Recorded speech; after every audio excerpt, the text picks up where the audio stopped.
When I first stepped into Blackwater Penitentiary asterisk, I was told one thing, and quote, follow the rules, and you might survive. And quote. They didn't say I would survive. They said I might, and when I saw the fear etched into the faces of both prisoners and guards alike, I knew this place was different. Something was deeply wrong here.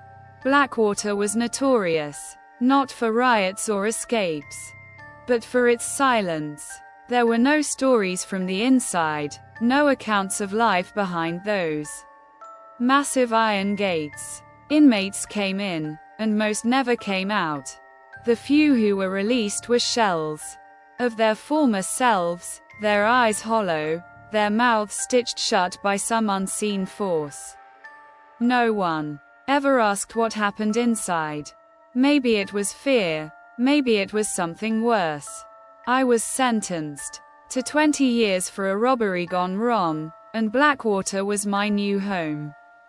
The first thing they gave me was a piece of paper, a list of rules. They were simple, but oddly specific. Almost too specific. 1. Lights out at 10 p.m.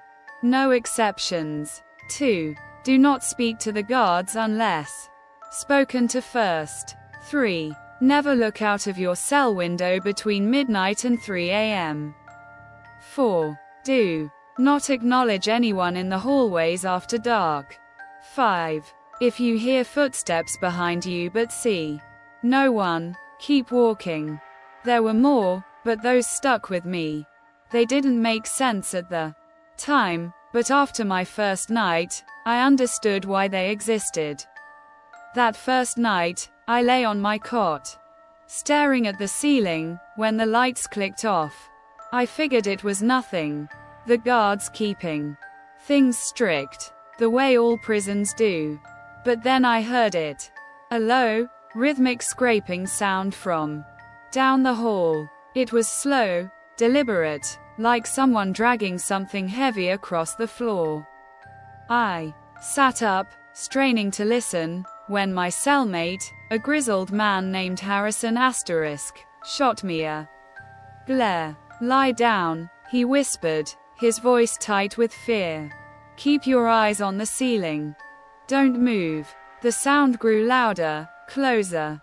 I wanted to ask what was going on, but something in Harrison's eyes told me not to. So, I obeyed. The scraping stopped outside our cell. The air grew cold, unnaturally so. I could feel the chill seep through my skin, deep into my bones. Then, the whispering began, faint at first, then louder, like dozens of voices all speaking at once, but in a language I couldn't understand. It was as if they were inside my head, filling my mind with words that twisted and wreathed. Don't listen, Harrison hissed. Whatever you do, don't listen. I clenched my teeth, forcing myself to focus on the ceiling, but it felt impossible. My head pounded, my vision blurred, and for a moment, I swore I could see shadows moving in the darkness of the cell, shapes that didn't belong. Then, just as suddenly as it had begun, the voices stopped, the cold vanished, and the scraping sound resumed, fading as it moved down the hallway. The next morning, I asked Harrison about it. He wouldn't say much, only that rule. Number 1 asterisk wasn't just about control. There are things in this prison, things that don't belong in our world. The lights keep them at bay. When they go out, they come out. I thought he was messing with me, trying to scare the new guy. But as the days passed, I noticed other things, asterisk strange things. I saw guards staring blankly at walls, their eyes empty, as if something had hollowed them out from the inside. I overheard prisoners muttering about people disappearing in the night, their cells left undisturbed, as if they'd never been there. But the Most unsettling part was the windows. You could see them from the yard, small, barred slits at the top of each cell. They didn't seem like much, but everyone knew the third rule. Never look out of your cell window between midnight and 3 a.m. One night, curiosity got the better of me. I couldn't sleep. The air was thick with unease, and the memory of the scraping sound haunted my thoughts. Harrison was fast asleep, his back turned to me. I glanced at the clock on the wall. Asterisk 12:30 a.m. I knew I shouldn't, but I had to know. I climbed off my cot and crept to the window, peering through the bars. At first, I saw nothing. Just the dark yard, dimly lit by a distant security light. But then I noticed movement. A figure asterisk, barely visible, standing in the center of the yard. It was hard to make out, but it seemed to be a man. He stood perfectly still, facing away from me. Something about him felt off. He wasn't moving, not even breathing. Then, slowly, his head began to turn. I stumbled back from the window, my heart racing. Before I could even process what I'd seen, Harrison grabbed me by the arm, his face pale with terror. You looked, didn't you? God damn it, you looked. He dragged me back to the cot, forcing me to lie down. They know now, he whispered, his voice trembling. Once you see them, they know. The next few nights were worse than anything I could have imagined. I heard whispers outside my cell, laughter asterisk that didn't belong to any man. My dreams were filled with faces, twisted, grotesque faces peering through the window, watching me, waiting for me to break another rule. It wasn't long before I started seeing things during the day, shadows that didn't have a source, flickering just out of sight. The guards seemed more distant, more robotic. Like they weren't even human anymore. And the prisoners, they started disappearing. One by one, cells would be empty come morning, with no explanation, no alarms. Just empty beds, as if they had never been there at all. I tried to keep my head down, to follow the rules. But the more I did, the more it felt like the prison itself was watching me, waiting for me to slip up. Then came the night I couldn't forget. It was around asterisk 2 a.m. asterisk, and I was lying awake, staring at the ceiling, when I heard footsteps outside the cell. Slow, deliberate. But when I looked, there was no one there, just empty space. My heart pounded, but I remembered the fifth rule. If you hear footsteps behind you but see no one, keep walking. I lay back down, eyes wide, trying to ignore the sound as it grew closer, until it was right outside my door. For a moment, I thought it would pass. But then, the footsteps stopped. And the door opened. I froze. Cold sweat dripped down my back as I stared at the darkness beyond the door. Something was standing there, just out of sight, breathing softly. I should have screamed. I should have run. But I couldn't move. A voice, low and guttural, whispered from the darkness. You broke a rule. I never saw what it was, but I felt it. Cold, long fingers wrapping around my wrist, pulling me towards the door.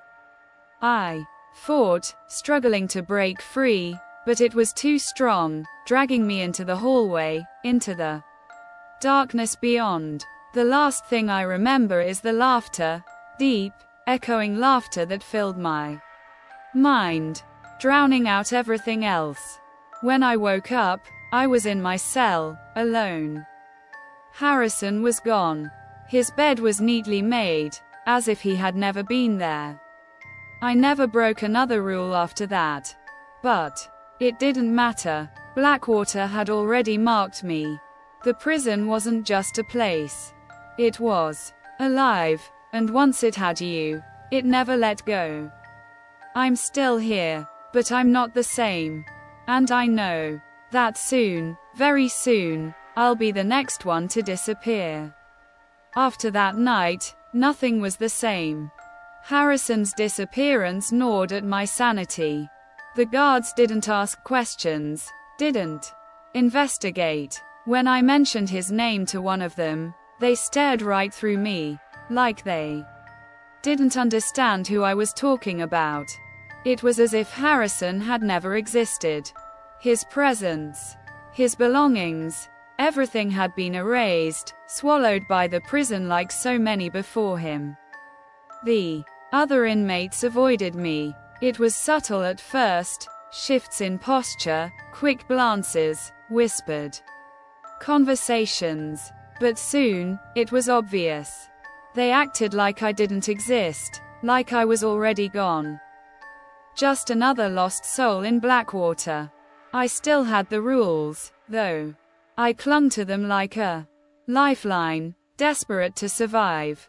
Every night, I repeated them in my mind, over and over. 1. Lights out at 10 p.m. No exceptions. 2. Do not speak to the guards unless spoken to first. 3. Never look out of your cell window between midnight and 3 a.m. 4. Do not acknowledge anyone in the hallways after dark.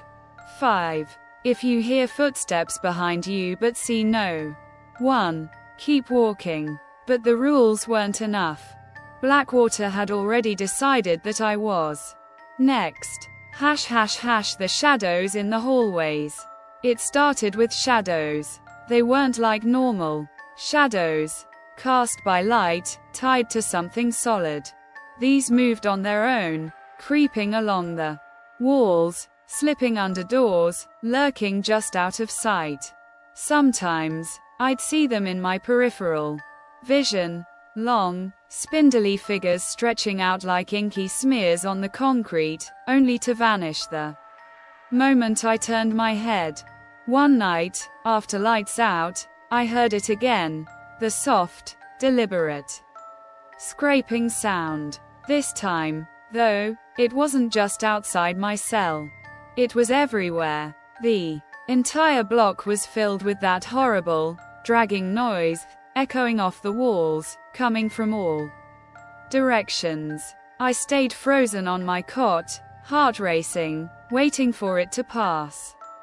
But then, something changed. The sound stopped, and I heard faint whispers like someone was standing just outside my door, muttering under their breath. I couldn't make out the words, but I knew they weren't speaking to me. They were talking about me.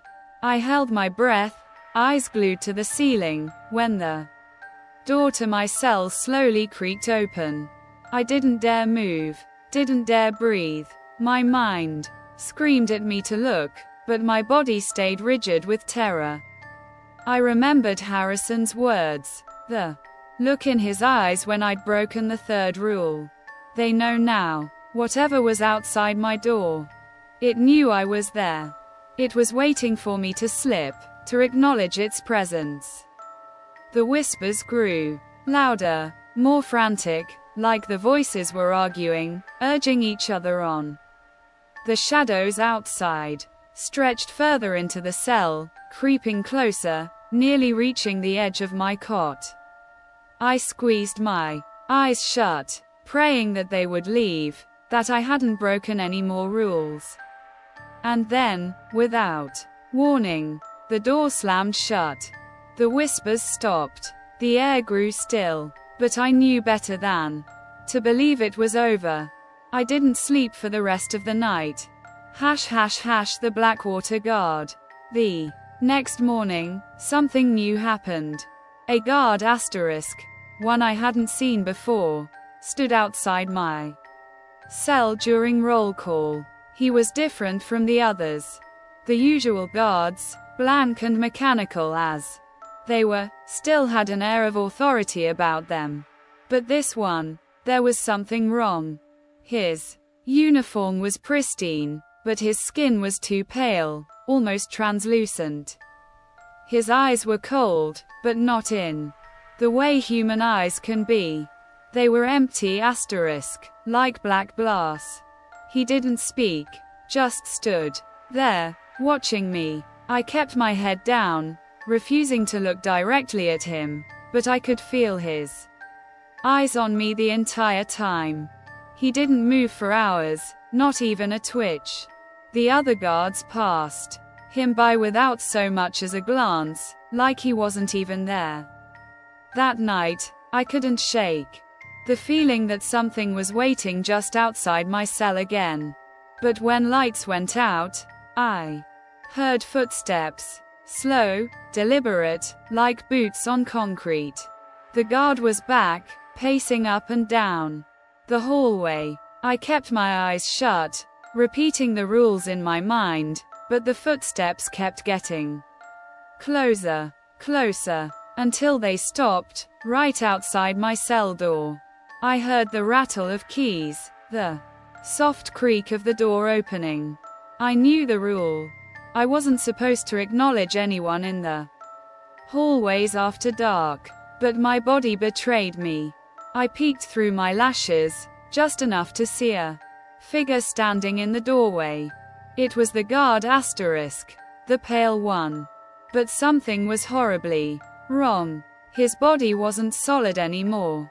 His limbs stretched unnaturally, like shadow tendrils, swirling in and out of his form. His face, once human, had twisted into something else entirely. Something inhuman. His eyes, those black pits, glinted with a malicious hunger. For a moment, I thought he would step into the cell. That he would drag me out, just like the thing that had taken Harrison. But instead, he just stood there, staring, his form rippling and distorting as if struggling to hold a shape. Then, as quickly as he had appeared, he turned and walked away, the footsteps fading into the distance.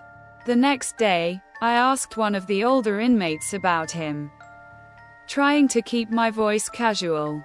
He stared at me for a long moment before shaking his head. "We don't talk about the guards," he said quietly. "Not the real ones." That was when I realized not all the guards were alive. ## rule number 6. The next morning, a new rule appeared on my list. It wasn't there before, I was sure of it. But there it was, written in the same neat, blocky letters. 6. Do not leave your cell during the count. I didn't understand it at first. I mean, no one left their cell during the count. It wasn't allowed. But that night, after lights out, I heard something different. At first, it sounded like the scraping noise again. But this time, it was coming from above, from the ceiling. I stared up, wide-eyed, as the sound grew louder, more insistent. I wanted to run, to hide, but where would I go? Then, the scratching stopped, and a voice, low and cold, whispered from directly above my bed. "You broke a rule." I leapt out of bed, my heart pounding, and pressed myself against the far wall. The voice was gone, but the terror remained. I checked the clock. 2:45 a.m. Without thinking, I rushed to the cell door and yanked it open. The hallway was empty. No guards. No inmates. Just the flickering lights casting long, ominous shadows down the corridor. I had broken the 6th rule. But that didn't matter. I was desperate. I just wanted to survive the night. I ran down the hallway, my footsteps echoing off the cold concrete walls. But no matter how fast I ran, the sound behind me, the scraping asterisk, never stopped. It grew louder, closer, until I could feel it right behind me. I turned a corner, breathless, and came face to face with a guard, one of the real ones. He grabbed me by the collar, slamming me against the wall. "What the hell do you think you're doing?" he barked. His voice was harsh, but human. Before I could answer, I heard it. Soft at first, but unmistakable. Footsteps *, slow and deliberate, approaching from the darkness. But when I looked down the hallway, there was no one there. The guard heard it too. His grip on my collar tightened as his eyes widened in fear. "You shouldn't have left your cell," he whispered, his voice shaking. And then, without warning, he let go and ran *, leaving me alone in the hallway with the sound of footsteps drawing ever closer. The guard had left me alone in the hallway with that thing. The footsteps echoed, drawing closer with each passing second. The hallways stretched out before me, a seemingly endless labyrinth of cold concrete and flickering lights. Every instinct screamed at me to run, but my legs felt like lead.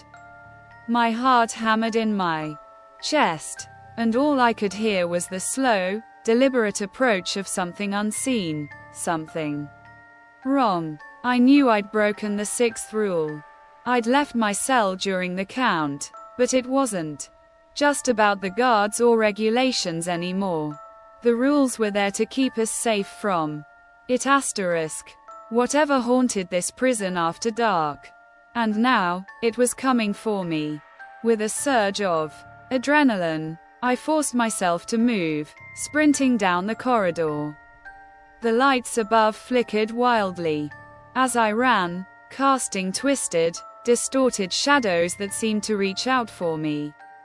I didn't know where I was going, didn't care. Anywhere but here, away from that thing that was following me. As I rounded a corner, I nearly collided with another inmate, *Jenkins *, a guy from my block. He looked just as terrified as I felt, his eyes wide with panic. "What the hell are you doing out here?" he whispered harshly, grabbing me by the arm. "I broke a rule," I gasped. "It's coming for me." His face went pale. Without another word, he yanked me into a nearby utility closet, slamming the door shut behind us.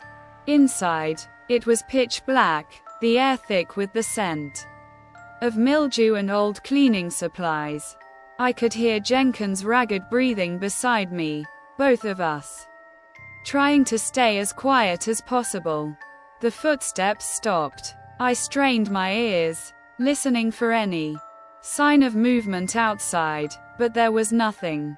Just silence. Jenkins leaned closer, his voice barely audible. "You've seen it, haven't you?" I nodded, though he probably couldn't see me in the dark. "They don't tell you about it when you first get here," he continued, his voice trembling. "But we all find out eventually.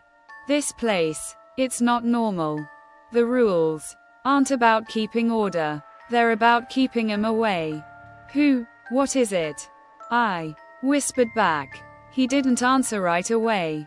Instead, he shifted uncomfortably in the darkness, as if searching for the right words.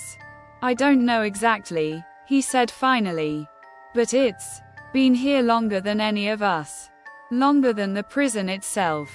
Some people say it's the warden *, the original one, still roaming the halls, looking for anyone who steps out of line. Others think it's something else entirely.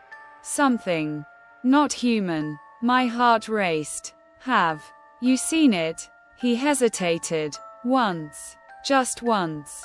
It was enough. Before I could ask more, the air in the small closet grew cold, unnaturally cold, like we'd stepped into a freezer. Jenkins went rigid beside me, his breath hitching in his throat. I knew what it meant. It was here. The door rattled softly, as though someone, or something, was testing the handle. My blood turned to ice. I held my breath, praying that whatever was outside wouldn't come in. The rattle stopped, replaced by a low, almost inaudible whisper. It was the same whisper I'd heard the night Harrison disappeared. The voice was faint, fragmented, like a memory twisted by time and malice. "We broke a rule," Jenkins whispered, his voice barely a breath. The door creaked open, just a crack. A sliver of darkness spilled into the already dark closet, but there was no sound, no footsteps, no scraping. Just silence, thick and oppressive, like the air itself was holding its breath. Something moved in that sliver of darkness, something I couldn't see, but I could feel. My skin crawled, and a deep, primal fear gripped me. Whatever was outside the door wasn't human. It wasn't even close. Then, without warning, the door swung fully open. The darkness outside wasn't just an absence of light. It was alive. It pulsed shifted, as though the shadows themselves were crawling along the walls, stretching towards us. I could feel them, long, cold tendrils of blackness, reaching for me, trying to pull me in. Jenkins made a small, choked noise beside me, and I turned just in time to see one of those shadowy tendrils wrap around his leg pulling him towards the door. His eyes widened in terror as he clawed at the floor, but it was useless. The shadows were too strong.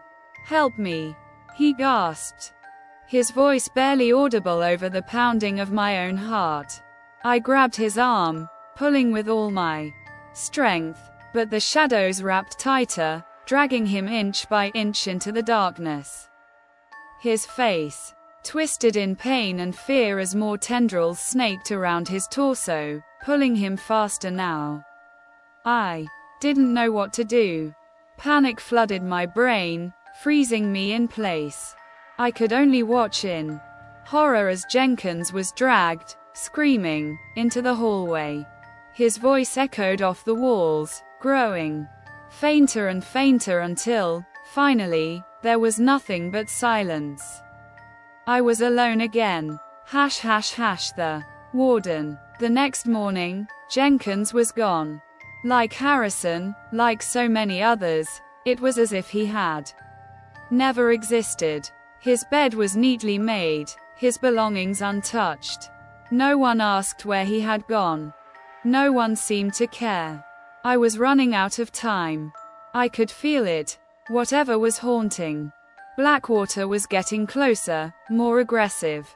It was like the prison itself had turned against me. And the rules, they were failing. The guard who had let me go that night never returned, and the others seemed more distant, more mechanical than ever, as if they were part of whatever twisted game was being played. I had to find answers. The guards wouldn't talk, and the other inmates were too terrified to acknowledge the truth. There was only one option left: the warden's office. No one ever went there, and no one ever came out, but if anyone knew what was happening in Blackwater, it had to be the warden. Late one night, I made my move. I waited until the lights flickered out and the prison fell into its eerie, unnatural silence. Then, slipping out of my cell, I made my way through the dimly lit corridors, my heart pounding in my chest. Every creak, every distant sound made me jump, but I pushed forward. I had to know. The warden's office was located in the oldest part of the prison, a place the inmates called the Tower *. It was a looming, Gothic structure that had been part of the original prison over a century ago. The rumors about the tower were almost as frightening as the rules themselves. Some said the original warden had never left, that he had died in his office, but his soul had stayed behind, twisted and malevolent. I reached the base of the tower, my breath coming in shallow gasps. The door to the warden's office was massive, made of old, weathered wood, reinforced with iron. It looked like something from a medieval castle, not a modern prison. I hesitated for a moment, my hand hovering over the cold metal of the door handle. Then, summoning what little courage I had left, I turned the handle and stepped inside. The office was dark, lit only by the pale light of a single, flickering bulb hanging from the ceiling. The air was thick with dust, and the scent of decay clung to everything. Papers were scattered across the floor, some so old they crumbled at the slightest touch. At the center of the room was a large, oak desk, its surface covered in old files and strange, arcane symbols etched into the wood. And sitting behind the desk, in the shadows, was the warden. He, or it, was barely human. His skin was stretched tight over a gaunt, skeletal frame, and his eyes, those horrible, sunken eyes, glowed faintly in the dim light. His mouth twisted into a cruel, unnatural smile as he watched me enter. "You've broken too many rules," he rasped, his voice like the rustle of dead leaves. "You didn't think there would be no consequences, did you?" I tried to speak, but no words came. The terror I felt in that moment was unlike anything I had ever known. It was as if the very walls of the room were closing in on me, suffocating me, crushing me under the weight of a centuries-old malevolence.